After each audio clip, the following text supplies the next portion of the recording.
الحمد لله وكفى وسلام على عباده الذين اصطفى اما بعد فاعوذ بالله من الشيطان الرجيم بسم الله الرحمن الرحيم محمد رسول الله والذين معه أشداء على الكفار رحماء بينهم تراهم ركعا سجدا يبتغون فضلا من الله ورضوانا عن ابن عباس رضي الله عنهما عن معاوية رضي الله تعالى عنه قال قصرت عن رسول الله صلى الله عليه وسلم بمشخص أو كما قال عليه الصلاة والسلام صدق الله العظيم وصدق رسوله النبي الأمي الحبيب الكريم ونحن على ذلك لمن الشاهدين والشاكرين والحمد لله رب العالمين اللهم صل على محمد عبدك ورسولك وصل على المؤمنين والمؤمنات والمسلمين والمسلمات. قابل احترام دوستو بزرگوں، گزشتہ جمعہ میں ہماری یہ بات چل رہی تھی کہ حضرت امیر معاویہ رضی اللہ تعالیٰ عنہ کے حضرت نبی پاک صلی اللہ تعالیٰ علیہ وسلم کے ساتھ 3 رشتے ہیں. پہلا رشتہ یہ ہے کہ حضرت امیر معاویہ رضی اللہ تعالیٰ عنہ کی بہن جن کا اصلی نام رملہ تھا، ان کو ام حبیبہ کہا جاتا ہے. ام حبیبہ بنت ابو سفیان یہ حضرت نبی پاک صلی اللہ علیہ وسلم کے نکاح میں تھی. لہذا حضرت امیر معاویہ رضی اللہ تعالیٰ عنہ برادر نسبتی یعنی سالے ہوئے. اللہ کے حبیب صلی اللہ علیہ وسلم بہنوئی ہوئے اور حضرت امیر معاویہ رضی اللہ تعالیٰ عنہ سالے ہوئے. یہ ایک رشتہ ہے. دوسرا رشتہ حضرت امیر معاویہ رضی اللہ تعالیٰ عنہ کا اور نبی پاک صلی اللہ علیہ وسلم کا ساڑو بھائی کا ہے، جن کو ہم زلف کہتے ہیں. حضرت ام سلمہ رضی اللہ تعالیٰ عنہ یہ حضرت نبی پاک صلی اللہ علیہ وسلم کی پاک بیوی ہے. ان کی بہن قریبہ صغرا حضرت امیر معاویہ رضی اللہ تعالیٰ عنہ کے نکاح میں تھی. جب 2 بہنیں 2 مردوں کے نکاح میں ہوں تو وہ 2 مرد آپس میں ساڑو بھائی ہوتے اور ہم زلف ہوتے ہیں. تیسرا رشتہ یہ ہے کہ حضرت حسین رضی اللہ تعالیٰ عنہ کی بیوی جن کا نام لیلا ہے، لیلا کو اللہ نے بیٹا دیا جو شہید کربلا ہے، حضرت علی اکبر. یہ حضرت علی اکبر جو ہیں یہ حضرت مرہ کے بیٹے ہیں، لیلا کے بیٹے ہیں. لیلا مرہ کی بیٹی ہیں. مرہ باپ کا نام ہے، ان کی ماں کا نام میمونہ ہے. لیلا کی ماں کا نام میمونہ ہے. علی اکبر کی نانی کا نام میمونہ ہے اور میمونہ حضرت امیر معاویہ رضی اللہ تعالیٰ عنہ کی بہن ہے. اب اندازہ تو لگائے رشتوں کا. کوئی ایرے گیرے گھر کے اندر خاندان کے اندر رشتہ نہیں کرتا، اور یہ تو وہ ہیں جن کے صدقے میں اللہ نے کائنات بنائی. حضرت نبی پاک صلی اللہ تعالی علیہ وسلم کے لیے کیا عورتوں کی کوئی کمی تھی؟ لیکن آقا صلی اللہ علیہ وسلم امیر معاویہ رضی اللہ عنہ کی بہن سے شادی کر رہے ہیں. ام سلمہ رضی اللہ تعالیٰ عنہ جو حضرت نبی پاک صلی اللہ علیہ وسلم کی پاک بیوی ہے، وہ اپنی بہن کا نکاح امیر معاویہ سے ہونے دیتی ہیں. پھر آگے چل کر جہاں حضرت معاویہ رضی اللہ عنہ کو برا بھلا کہا جا رہا ہے، حضرت علی رضی اللہ عنہ کے سامنے آنے کی وجہ سے حضرت علی اپنے بیٹے حضرت حسین کے لیے جو رشتہ پسند کرتے ہیں وہ لیلا کا پسند کرتے ہیں. اور لیلا بیٹی ہے میمونہ کی، اور میمونہ بیٹی ہے ابو سفیان کی، اور بہن ہے امیر معاویہ رضی اللہ تعالیٰ عنہ کی. یہ 3 رشتے حضرت امیر معاویہ رضی اللہ تعالیٰ عنہ کے اللہ کے حبیب صلی اللہ علیہ وسلم کے ساتھ ہے. اب ایک سوال اور ہے، حضرت امیر معاویہ رضی اللہ تعالیٰ عنہ کب اسلام لائے، مسلمان کب بنے؟ اس میں 2 باتیں ہیں، ایک اسلام قبول کرنا اور ایک اسلام کو ظاہر کرنا. قبول اسلام، ظہور اسلام، دونوں میں فرق ہے. حضرت امیر معاویہ رضی اللہ تعالیٰ عنہ جب اللہ کے حبیب صلی اللہ علیہ وسلم عمرہ کرنے کے لیے روانہ ہوئے تھے اور حدیبیہ کے مقام پر قریش والوں نے، مکہ والوں نے روک دیا اور اس شرط کے ساتھ واپس کر دیا کہ آئندہ سال آ کر عمرہ کر لینا، اللہ کے حبیب صلی اللہ علیہ وسلم حدیبیہ سے واپس لوٹے۔ یہ حدیبیہ اور اگلے سال پھر حضرت نبی پاک صلی اللہ علیہ وسلم عمرہ کرنے کے لیے گئے، جس کا نام حدیث کی کتابوں میں، سیرت کی کتابوں میں عمرۃ القضاء ہے۔ یہ قضاء عمرہ تھا۔ ان دونوں کے درمیان میں، صلح حدیبیہ اور عمرۃ القضاء کے درمیان میں حضرت امیر معاویہ رضی اللہ تعالیٰ عنہ مسلمان ہو چکے تھے۔ انہوں نے اسلام قبول کر لیا تھا، لیکن اسلام ظاہر نہیں کیا تھا۔ کیسے کرتے؟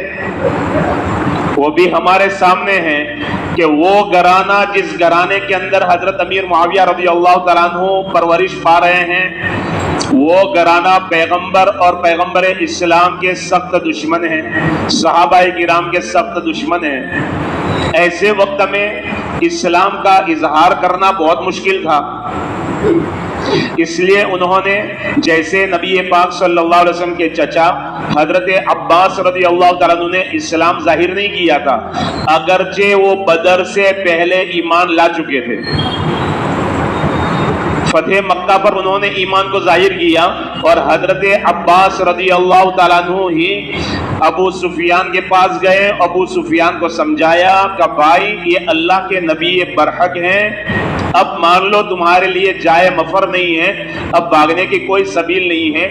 تب جا کے فتح مکہ کے وقت میں مر الزہران میں، مکہ مکرمہ سے پہلے جہاں حضرت نبی پاک صلی اللہ علیہ وسلم نے قیام فرمایا تھا، وہاں سے پھر قافلے جو روانہ کیے تھے مکہ مکرمہ کی طرف، اس مر الزہران پر آ کر حضرت ابو سفیان رضی اللہ عنہ نے اسلام قبول کیا تھا۔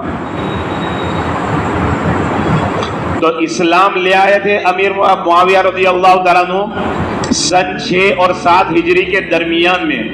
انہوں نے اس کا اظہار کیا سن 8 ہجری میں فتح مکہ کے دن، جب ابا ایمان میں داخل ہو گئے، امی ایمان میں داخل ہو گئی، اس وقت حضرت امیر معاویہ رضی اللہ تعالیٰ عنہ نے اپنے اسلام کا اظہار کیا۔ جب وہ نبی پاک صلی اللہ علیہ وسلم کی خدمت میں پہنچے تو اللہ کے حبیب صلی اللہ علیہ وسلم نے فرمایا، معاویہ مرحبا،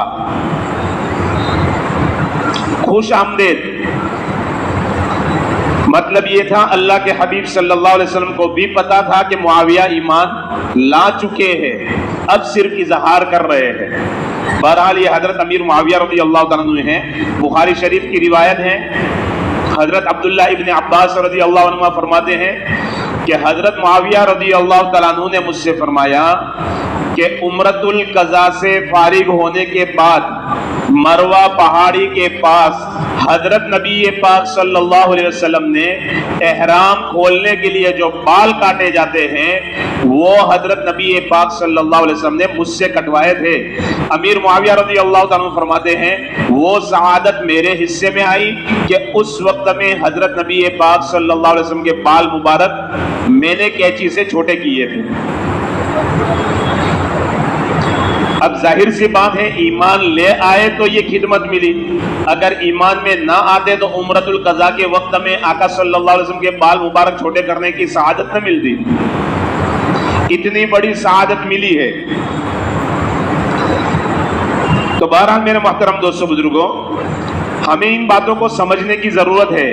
یہ صرف جنگ صفین کے ویلن نہیں ہے، جیسے فلموں کا ڈرامہ ہوتا ہے نا، ایک ہیرو ہے اور اس کے سامنے ویلن آ گیا، بالکل اسی طرح ظاہر کیا گیا۔ ایک طرف حضرت علی کو ہیرو بنا کر پیش کیا گیا، اس کے بالمقابل حضرت امیر معاویہ رضی اللہ تعالیٰ عنہ کو ویلن بنا دیا۔ دونوں صحابہ ہمارے لیے برحق ہے، دونوں صحابہ سچے ہیں، دونوں نبی پاک صلی اللہ علیہ وسلم کے صحابی ہیں۔ اتنے بڑے بڑے فضائل کے اوپر پانی پھیر دیا، بس ایک جنگ صفین کو لے کر ایسا اچھالا گیا کہ عام مسلمانوں کے ذہنوں کے اندر بھی صرف یہی بات ہے، ان کے سارے فضائل کے اوپر پانی پھر گیا۔ آدمی کو معلوم تک نہیں ہے حضرت امیر معاویہ رضی اللہ عنہ کی زندگی کیسی تھی۔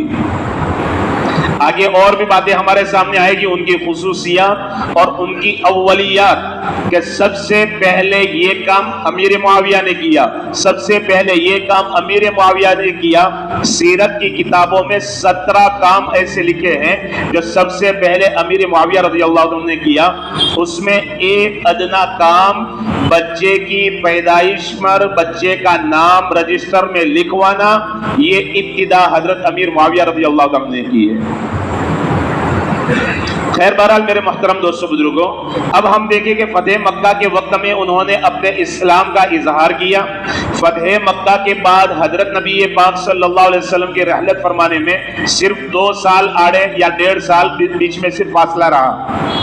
اب اس میں اپنے کارنامے کیسے ظاہر کر دیں، لیکن اس عرصے کے اندر 4 بڑے کارنامے انجام دیے، 4 اہم واقعات پیش آئے۔ فتح مکہ کے بعد پہلا واقعہ جو پیش آیا وہ طائف کا غزوہ پیش آیا، غزوہ طائف پیش آیا۔ اس میں بھی حضرت نبی پاک صلی اللہ علیہ وسلم کے ساتھ ساتھ حضرت امیر معاویہ رضی اللہ عنہ شریک تھے۔ وہاں سے فارغ ہونے کے بعد غزوہ حنین پیش آیا۔ غزوہ حنین میں بھی امیر معاویہ رضی اللہ تعالیٰ عنہ آقا صلی اللہ علیہ وسلم کے ساتھ شریک تھے۔ غزوہ حنین میں علماء نے سیرت کی کتابوں میں لکھا ہے، صحابہ کرام کو، مسلمانوں کو اس قدر مال غنیمت ہاتھ لگا، اتنا مال غنیمت کسی غزوے میں ہاتھ نہیں لگا تھا۔ غزوہ حنین کے اندر جو مال مسلمانوں کو ملا وہ مال غنیمت تھا 6000 قیدی، 6000 قیدی، 24000 اونٹ، 40000 سے زیادہ بکریاں اور 40000 اوقیہ چاندی۔ اتنا بڑا مال غنیمت مسلمانوں کے ہاتھ غزوہ حنین میں لگا۔ اللہ کے حبیب صلی اللہ علیہ وسلم نے حضرت ابو سفیان کو، حضرت امیر معاویہ رضی اللہ عنہ کے ابا جان کو بلایا، 100 اونٹ ان کو اپنی طرف سے ہدیہ دیا، 40 اوقیہ چاندی دی، بہت بڑی رقم کہلاتی ہے، یہ رقم ابو سفیان کو دی۔ پھر اس کے بعد ابو سفیان نے کہا میرا بیٹا یزید بھی ہے، یہ وہ یزید نہیں ہے، یہ حضرت امیر معاویہ رضی اللہ عنہ کے بھائی ہے۔ ابو سفیان کے 3 بیٹے تھے، ایک یزید تھے، دوسرے معاویہ تھے، تیسرے زیاد تھے۔ یہ یزید بن ابو سفیان ہے۔ تو اللہ کے حبیب صلی اللہ علیہ وسلم سے سفارش کی، اللہ کے حبیب صلی اللہ علیہ وسلم نے حضرت یزید کو بھی 100 اونٹ، 40 اوقیہ چاندی دی۔ پھر حضرت امیر معاویہ رضی اللہ عنہ کو آقا نے بلایا اور ان کو خصوصی طور پر پھر 100 اونٹ دیے اور 40 اوقیہ چاندی دی۔ آخر کوئی تو بات ہوگی، اتنا بڑا مجمع مسلمانوں کا تھا، 10,000 کا مجمع تو فتح مکہ کے وقت تھا۔ اس کے بعد جو مکہ مکرمہ میں لوگ مسلمان ہوئے وہ سارے کے سارے جہاد میں شریک تھے، غزوے میں شریک تھے۔ اللہ کے حبیب صلی اللہ علیہ وسلم نے حضرت ابو سفیان رضی اللہ عنہ کے گھرانے کو کیوں دیا؟ آخر کوئی تو وجہ ہوگی۔ یہ فضائل ہیں میرے محترم دوستو بزرگوں، جن کو مٹانے سے مٹ نہیں سکتے۔ یہ سیرت کی کتابوں میں، حدیث کی کتابوں میں ایسے لکھے جا چکے ہیں کہ لاکھ کوشش کر دی جائے یہ مٹ نہیں سکتے۔ بہرحال غزوہ طائف کے اندر شریک ہوئے، غزوہ حنین کے اندر شریک ہوئے، پھر غزوہ تبوک جو مشہور غزوہ ہے اس کے اندر بھی شریک ہوئے۔ وہ لمبا سفر، سامان بھی کم ہیں، بار بار اللہ کے حبیب صلی اللہ علیہ وسلم چندہ فرما رہے ہیں۔ یہ لمبا سفر تھا، گرمی کا زمانہ تھا، اس کے اندر بھی حضرت امیر معاویہ رضی اللہ عنہ شریک تھے، اور حضرت نبی پاک صلی اللہ علیہ وسلم کا حجۃ الوداع، اس کے اندر بھی امیر معاویہ رضی اللہ عنہ شریک تھے۔ یہ وہ فضائل ہے۔ جنگ یمامہ کی جو جنگ ہوئی ہے وہ ایسی دردناک جنگ ہے جس میں کتنے مسلمان اور صحابہ کرام شہید ہو گئے، اس کے اندر حضرت امیر معاویہ رضی اللہ عنہ شریک تھے۔ خیر بہرحال میرے محترم دوستو بزرگوں، حضرت امیر معاویہ رضی اللہ عنہ کی یہ کچھ باتیں تھیں۔ اب ان کی خصوصیات سن لیتے ہیں۔ ایسے تو بہت ساری خصوصیات ہیں، خصوصیات میں ایک جو بڑی خصوصیت ہے اور بڑی سعادت کی چیز ہے وہ یہ ہے کہ حدیث کی کتابوں میں حضرت امیر معاویہ رضی اللہ تعالیٰ کی طرف سے بیان کی ہوئی حدیثیں 173 ہے. 173 حدیثیں آج بھی حدیث کی کتابوں میں موجود ہے. اس سے بڑھ کر اور کیا چاہیے؟ تو 173 حدیثیں ہیں. 40 حدیثیں اللہ کے حبیب صلی اللہ علیہ وسلم کی ایسی ہے جس میں حضرت امیر معاویہ رضی اللہ عنہ کے فضائل بیان کیے. پیارے آقا نے امیر معاویہ رضی اللہ عنہ کے فضائل بیان کیے ہیں. آقا کی نگاہ میں حضرت امیر معاویہ رضی اللہ عنہ کا مقام سمجھیے. اب اس کے علاوہ کچھ 10 خصوصیات جو علماء نے لکھی ہے وہ ہم سن لیتے ہیں.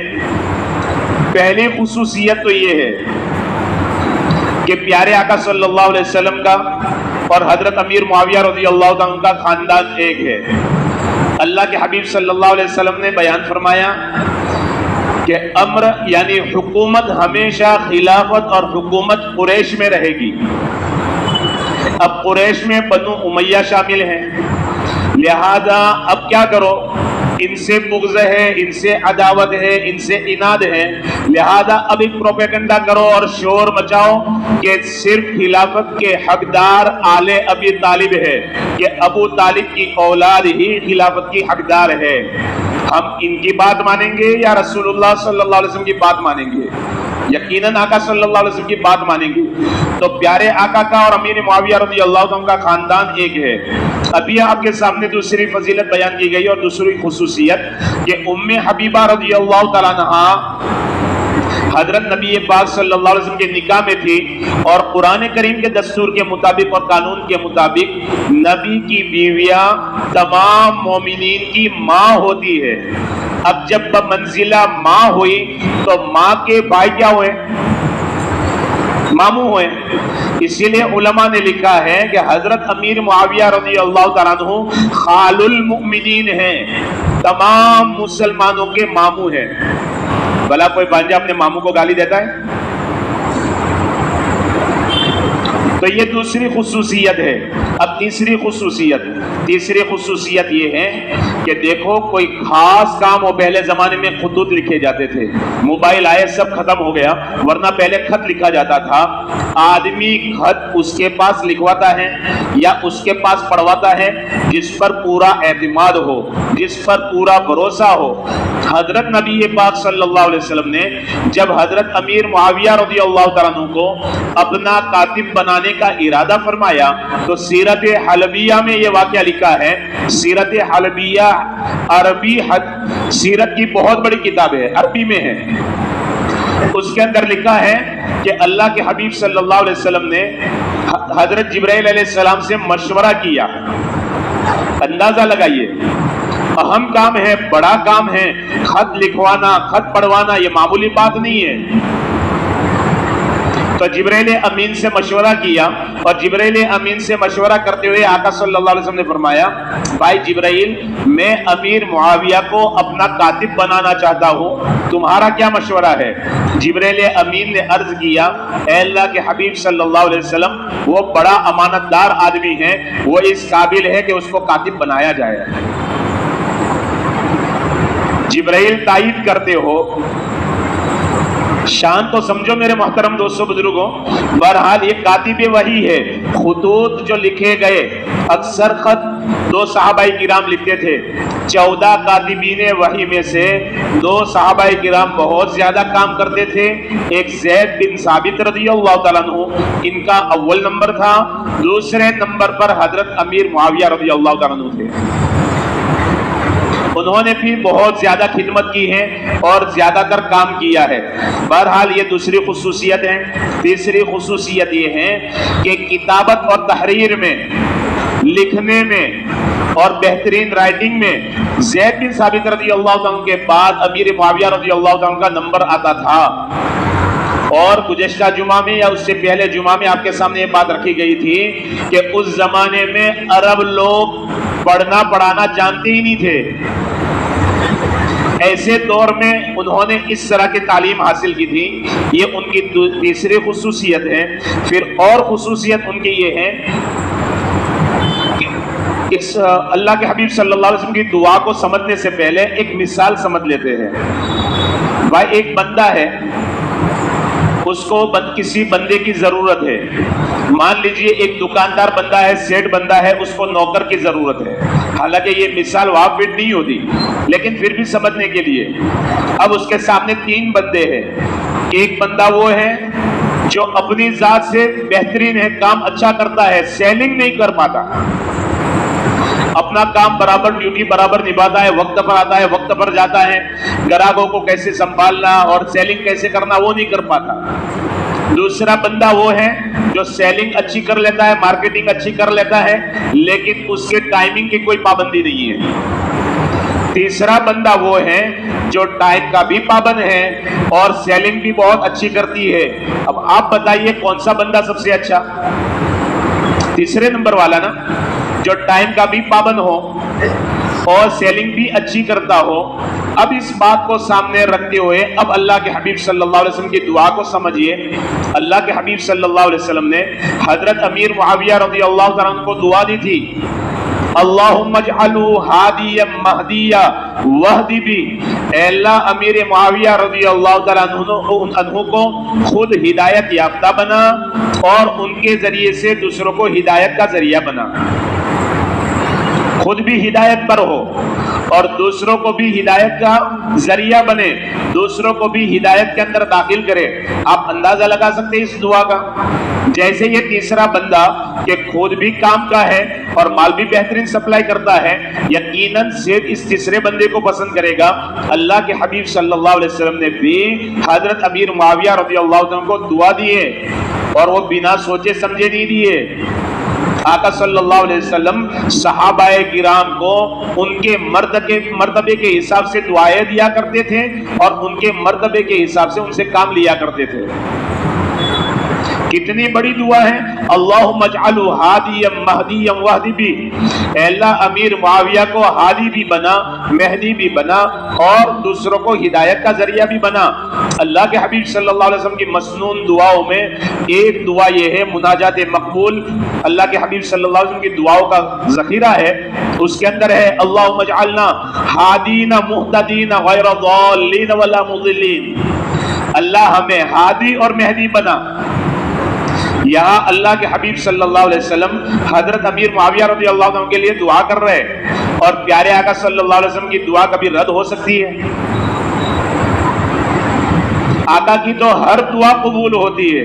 لہذا امیر معاویہ رضی اللہ عنہ کے حق میں اللہ کے حبیب صلی اللہ تعالی علیہ وسلم نے یہ دعا فرمائی ہے. عوف بن مالک رحمۃ اللہ علیہ ایک تابعی گزرے, یہ حضرت امیر معاویہ رضی اللہ عنہ کے زمانے میں حیات تھے. ایک اریحہ نامی مقام تھا, وہاں مسجد کے اندر دوپہر میں قیلولہ کرنے کے لیے لیٹے تھے. اچانک آنکھ کھلی تو انہوں نے دیکھا کہ شیر سامنے سے آ رہا. جلدی جلدی انہوں نے اپنا ہتھیار سنبھالا تو شیر بولا, گھبرانے کی ضرورت نہیں ہے, مجھے تمہارے پاس ہی بھیجا گیا ہے, مجھے تمہارے پاس ہی بھیجا گیا ہے. حضرت کو تسلی ہوئی, حضرت عوف بن مالک رحمۃ اللہ علیہ کو تسلی ہوئی. شیر قریب آیا, پوچھا میری طرف بھیجا گیا؟ کہاں آپ کی طرف بھیجا گیا؟ کس نے بھیجا ہے؟ اللہ نے بھیجا ہے. کیوں بھیجا ہے؟ پیغام دے کر بھیجا ہے. کیا پیغام ہے؟ پیغام یہ ہے کہ جاؤ معاویہ سے کہہ دینا کہ تم اہل جنت میں سے ہو. معاویہ کو کہہ دینا تم اہل جنت میں سے ہو. تو حضرت عوف بن مالک رحمۃ اللہ علیہ فرماتے ہیں میں نے اس سے سوال کیا کون معاویہ, کون معاویہ؟ تو شیر بولا معاویہ ابن ابو سفیان. شیر جن کے بارے میں جنتی ہونے کی بشارت دیتا ہو اور یہ انسانی بھیڑیے حملہ کرے. اس لیے میرے محترم دوستوں بزرگوں, صحابہ کرام کی شان کو سمجھنے کی ضرورت ہے. اللہ ہمارے ایمان کی حفاظت فرمائے اور صحابہ کرام کی شان میں گستاخی کرنے سے ہماری اور ہماری نسلوں کی پوری حفاظت فرمائے. وآخر دعوانا ان الحمد للہ رب العالمین.